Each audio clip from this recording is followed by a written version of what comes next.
Welcome to our podcast. This is Real Talk with Mary Contrary and Starfish.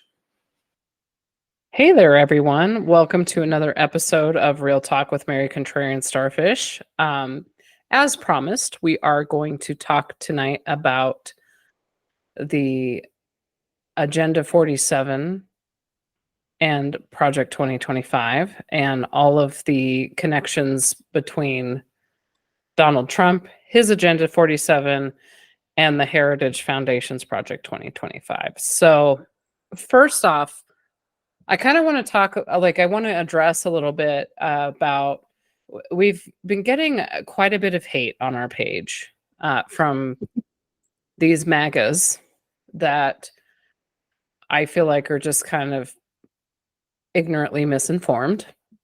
And it's kind of unfortunate to try to, it's impossible to reason with what I'd like to call as this cult. They just have that mentality. Like if I just don't feel like they take the time to really understand everything and listen to like what we're trying to say. So it's been a little frustrating just with that. Like this podcast right now, this is more for people that might be undecided. They're trying to figure out everything. They want to know more information. And, me and Starfish do the best that we can to bring forth truths. Because, even on the left side of things, sometimes I feel like there are things that are not truthful that are said. And I think it's just very important, that the proper research is done to really dive into these, to all of this, to make sure that we're getting the truth out to the people. That's kind of what the point of this is. It's been the point of the whole show. It's a show about scams. This is the biggest scam, I feel like, in the US's history. So that's why we are talking about this. I'm not here to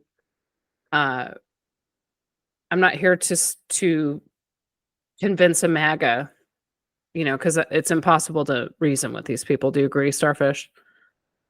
Very difficult, extremely. And in my history of talking to them, which I've done a lot. Yeah. Virtually impossible. Yeah. There's just no, they think all this is a conspiracy theory, which it's not. Yeah. I think everything is a conspiracy theory. Yeah. They feel like everything is, it's crazy, the rose colored glasses that these people wear, and can't really see outside of that. So, maybe this just isn't for you, and that's okay. You can go along your ignorant life, and this is for people that want to know more about this and understand the truths behind it. So that's kind of where we're going with this. Yeah, and certainly we've said this before, that we're not perfect and we don't get everything right either. This isn't necessarily our full-time job to do this. We're not like, MSNBC or Fox News or anything like that. But I think we dig in quite a bit better than they do, frankly, half the time. So, yeah, definitely. I think so. So I'm not going to diss on my girl Rachel Maddow or anything, but a lot of them really just, they pull out the highlights and they repeat them. That's not news to me either. I want to know. I got to go a layer or two deeper. So I dug into this a little bit because, it was really frustrating getting all those darn comments on the page. And it was just like, we asked the question, what are your concerns about Project 2025? Was trying to get feedback from people who wanted to learn more. Instead was a barrage of comments that were essentially belittling us for even looking into it in the first place. And secondly, for suggesting that I had anything to do with Trump. So before this, I had already looked into it and knew that Trump was involved, but I was like, well, apparently we need to make this a little more clear to them or to anybody. So, and you saying that this isn't our audience, this is a very quick way for them to see, oh, maybe it is Trump, but also, sharing this with people in your family, with your friend groups, like the real change agents in this country are us, and we are our relationships with people, and how they finally can see that they had been wrong. I've done that. I've changed my mind, and I've seen other people do it too. So that's, I think, our audience is the people who want to share this information with their family and friends and say, look, So the first thing I noticed when looking into this, and this was actually on the news pretty early in all this process, but that the Heritage Foundation had a significant impact on Trump's administration. I mean, approximately 70 people who work for the Heritage Foundation, who are former Heritage employees, worked for Trump, now work for Heritage again, are working on the Trump's administration or transition team. That was in 2018. And so their policy recommendations served as guidelines for reducing the government. And we knew that because we did an episode back, our very first episode was about what is the mandate, and I've actually seen a lot of conservatives finally admit that this isn't something that just popped up out of nowhere or fake document, but it is actually a real document, and it came from 40 years back in the day that Ronald Reagan handed this out to his cabinet. So they're like, okay, so there's no debating that mandate for leadership is real, and Project 2025 is just the name of it. But when you have 70 people who wrote it or who work for the foundation who wrote it, the Heritage Foundation, and work for you, I mean, I feel, how on earth could you not know what was going on? So that was the very first indication that something was weird, was like all these people work for him.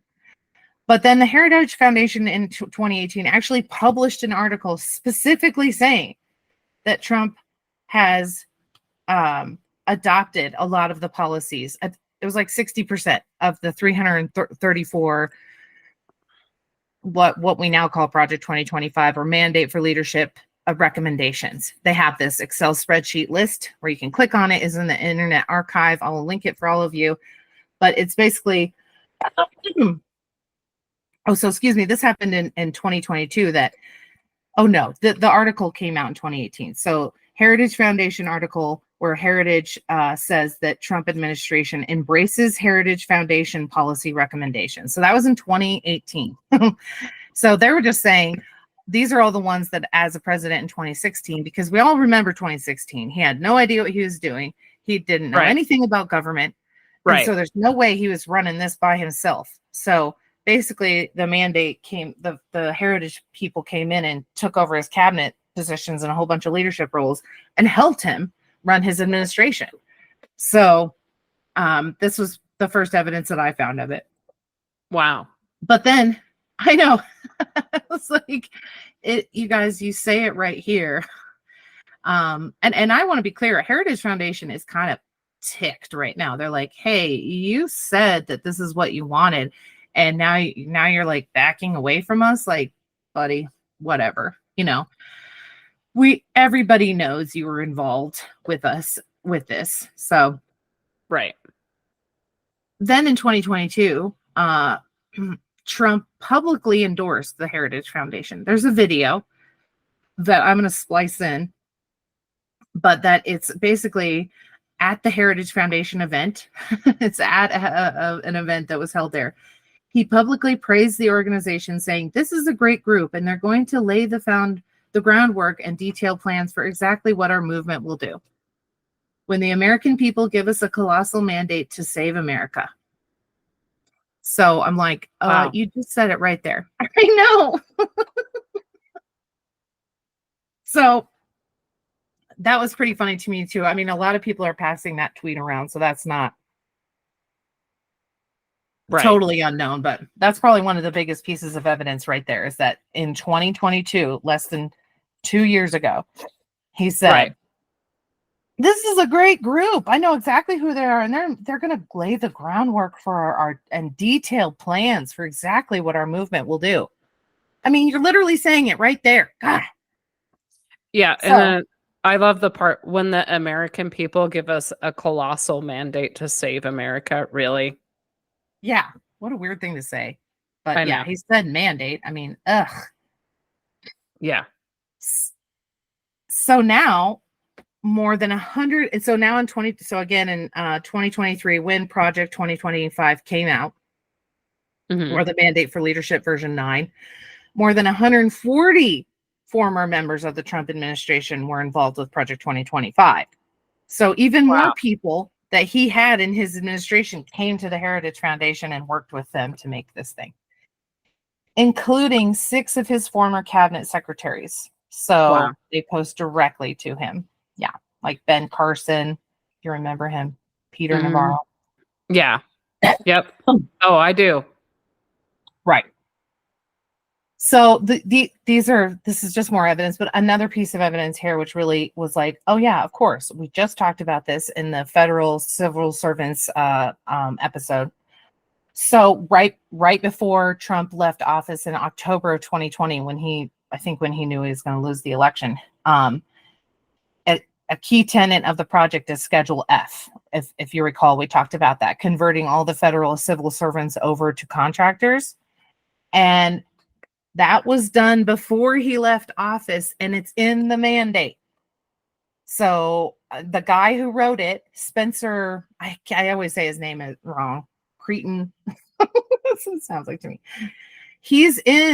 There's this training video that's come out recently of all the training videos for the mandate for the Heritage Foundation. Yeah. And he's one of the people who speaks in it, Spencer. And he was the director, the assistant director of personnel. And we talked about him in this previous episode we had. So that one cracked me up, that I was like, well, I mean, you guys already tried part of this when you were here last time. So it's in the mandate still, hello. Trump couldn't possibly not know about it. It was his executive order to do that, Right. So that was executive. Did I put the executive order in here? No, I didn't. Anyway, I don't have the executive order number, but so here's more funness. That's evidence.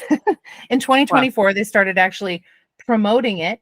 MAGA Inc. promoted that's Trump's main super PAC, promoted a website called Trump Project 2025. Like, dude. So they put his name on it. Yeah. Right. Oh boy. So it's like, so here we go, cult people. His name is on the project. Okay. Like, it's written out there. They paid for these ads. I mean, like, come on. I think they're just really trying to be on the offense, like, we didn't do anything. It's just like, well, it's too late. You've made all these connections. I mean, the next one is that JD Vance, who of course is his running mate, terrible pick. Also wrote the foreword to Kevin Roberts, who's the writer of the director of the Heritage Foundation.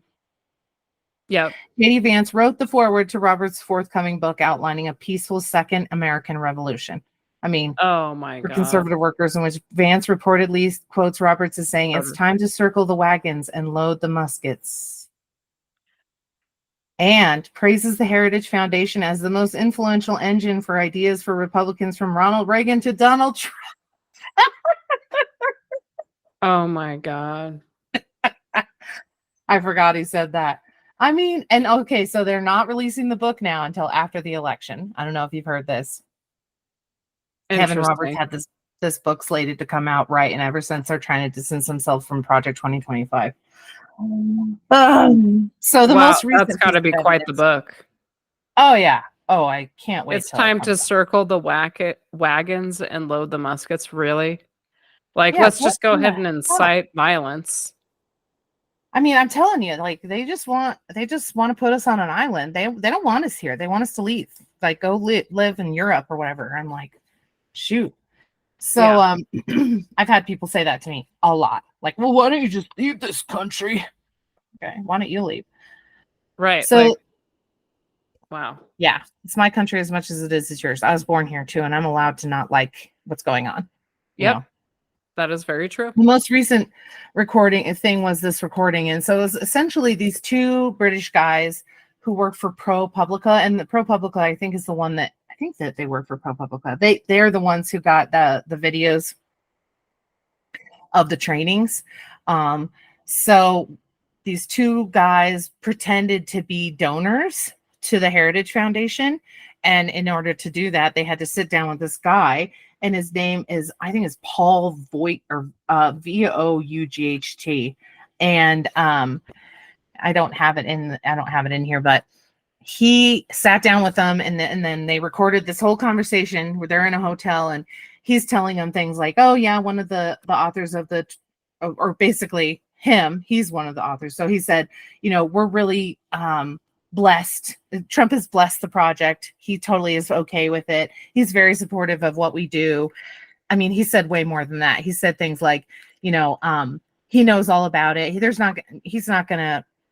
I'm not worried if he says that he's not going to be attached to it. I mean, you could tell he was annoyed, and that's what I was saying earlier. Is like he was kind of annoyed that he was saying, we're not attached to this. But he's like, I mean, I basically wrote all of the policy, like the Agenda 47. He's like, I basically wrote that. So he wrote Project 2025, and he wrote Trump's agenda. So this guy's Vought. I think it's like Vought, Paul Vought. Anyway. I have a question. Hidden figure. Yes. For that too. So what is the Trump's, what is it? The 47? Yeah. Agenda 47. What is that? Oh, Agenda 47 is, so Trump, if he were to become president this time, he would be the 47th president. And so his Agenda 47 is his agenda that he's put out. It is a 16-page document. If you go to Trump.com or the Republican site, you can find it there. And so it's just what's interesting is the first page of it, or the second page, is so it's 2024 GOP platform, Make America Great Again. So it's not just Trump, it's the GOP platform. But the dedication is to the forgotten men and women of America. So they consider themselves forgotten. Yeah. I found that a little disturbing.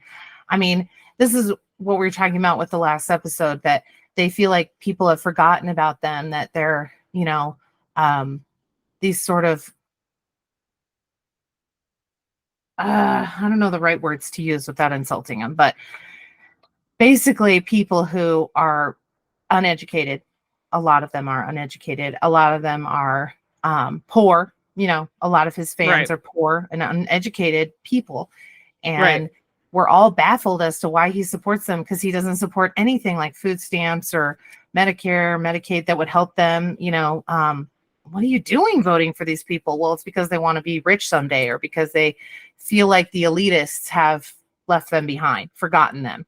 It's an interesting dynamic that we have with them here. So it's kind of like, I don't want to, that's why I don't like insulting them too much, because I don't want them to feel like I hate them. I'm so disturbed by the fact that they don't believe and won't listen to any of us. Like, we're too smart for you. Apparently they don't want to listen. That's what bothers me. And it's like they're biting the hand that feeds them type thing. Uh-huh. Right. They're voting against everything. And I know conservatives. I know conservatives who have used food stamps, and who have used WIC, and who have used Medicare, and like CHIP, all of those programs, unemployment. So you can't tell me that you don't want these: Medicare, Medicaid, Social Security. I know plenty of people who are using these as their primary source of income, so it's conservatives, Right. So it's just like, why are you voting against this? Why? Because liberals made you feel bad or something? Like, what did we do to make you feel bad? Why do you hate us so much? I don't know. It's just really bothersome to me. Yeah. I just really don't understand their mentality. I have a hard time wrapping my head around it, because it just feels like they don't care about their own rights. Mm-mm. No. Because, I mean, this will affect them directly. I mean, this is a document for the rich people. And if you're poor, guess what? You're out. Oh, yeah. I mean, like, you can't, even if you read through this Agenda 47, like, he's trying so hard to talk to the people, but you can read through it. If you understand semantics, and language, and you can see what he's saying is actually what he's going to do, but it's a sneaky way of saying it. It's a sneaky way to say, we're going to do this for you. I hope we get to talk about it in the next episode regarding Medicare and Medicaid. I think that's an interesting area, specifically Medicare, where he's really sneaky in what he says. But what's actually in the mandate, which I feel is an extension of Agenda 47, is just the longer explanation of Agenda 47. Agenda 47 has one line on these things. And then in the mandate, it lays it out pretty clear for almost every single item.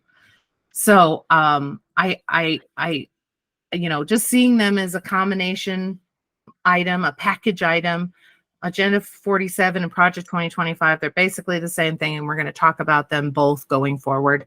But just to really remind people that Trump was absolutely 100% involved in this. And as we've gone through, and you can see he's influenced parts of it because of the experience he had as president. I mean, a lot of the things in here say reinstate Trump's blah blah blah, whatever executive order, reinstate all of them, undo everything that Biden did that took away what we did before. I mean, it's so obvious. Like, you can't say reinstate Trump's blah blah blah and assume that Trump has nothing to do with this, So yeah. It's just crazy, the deniers of this. To deny that he's involved with this, like, I just don't even know where to begin with that thought process. Robert Reich said something great. He said, if he doesn't know who these people are or what they are working on, I'm really worried about him and his cognitive decline. Like, how do you not know who any of these people are? Oh, I don't know who that is. I don't know what this is. How do you not know? You can't claim that anymore. Yeah, but it's like there's he ever just honest to say, yeah, they have their ideas and I have mine. Could have almost just said that and it would have gone away. But no, he had to deny. He always does that to himself. Yeah, he's not real intelligent anyway. So, I mean, we know that. Yeah, I mean, there's just so many things that he could have done that would have gained him more of a following, and he just doesn't do it. It's like he's very much like a self-sabotage, which is actually probably good for America. It's very good. But yeah, I think that's what deeply insecure, narcissistic people do, is they do themselves in. You can't force it. They just ultimately evident. It was evidenced in the DNC with all these Republicans coming out against him. Like, nobody in his cabinet will endorse him. Like, his VP won't even endorse him because he tried to kill him. Right. So his character is crappy. That's his main problem, and he just lets it keep getting on display. So I think hopefully, I mean, I was shocked that there was any chance in hell he was going to win this election, but I don't think so anymore now that Kamala's in. But I hope, frankly, I was like, oh, I'm blown away that you guys are still thinking of even close to not voting for Biden. Give me a break. Right. It's kind of crazy. So, and that's why we're doing this, because I feel like America needs to be educated. We need to understand what they're trying to do, and show what all the cons are to this, and that they're just basically trying to rewrite our entire government into this 1950s, like, going backwards. Yeah. And I just, I just don't understand how people don't see this. So I look forward, though, to talking more about some of the things that are going to affect his little MAGA followers in the next episode, talking about some of these social programs and what's going to happen with them. Yes. Me too. So it'll be interesting to, like, tie that in with what some of these MAGAs are talking about. It's like, because they just think that socialism, or like programs, like, it's like, I don't know what they're thinking about this. They think it's like a communist thing, and it's not. It's, these are programs that serve the people. So That is Yeah, and the programs aren't perfect, but they're what we have, and we have to work on them. So, right. you know, Exactly. let's not hire some dictator because we don't like unemployment or Medicare or something. Geez, Right. Exactly. So anyway, well, that was a very good episode about all of Trump's ties to this document and the Heritage Foundation and Project 2025. It is not a conspiracy theory, folks, and he is directly tied to it. He even has his name on it. So there's just really no denying that he's a big part of this, and trying to run away just because you are afraid that people may not vote then when they find all this out. That's just bullshit. So it's being a wuss. I feel like you're being a wuss. yeah. Are Oh you yeah. too much of a wuss? Your plan's not popular, so why do you want it? Because you're a wuss, and you do know that you want it, and you do know it's bad. That's why. It's not. Right. It's not. It can't be anything other than that. Exactly. So anyway, folks, I hope you guys have a great night, and please follow us. Please comment. Please keep listening. And we'll see you in the next episode. Until then, stay safe and stay informed. Thanks, everyone, for listening to Real Talk. Don't forget to subscribe to our podcast wherever you listen. We look forward to having you on our next one.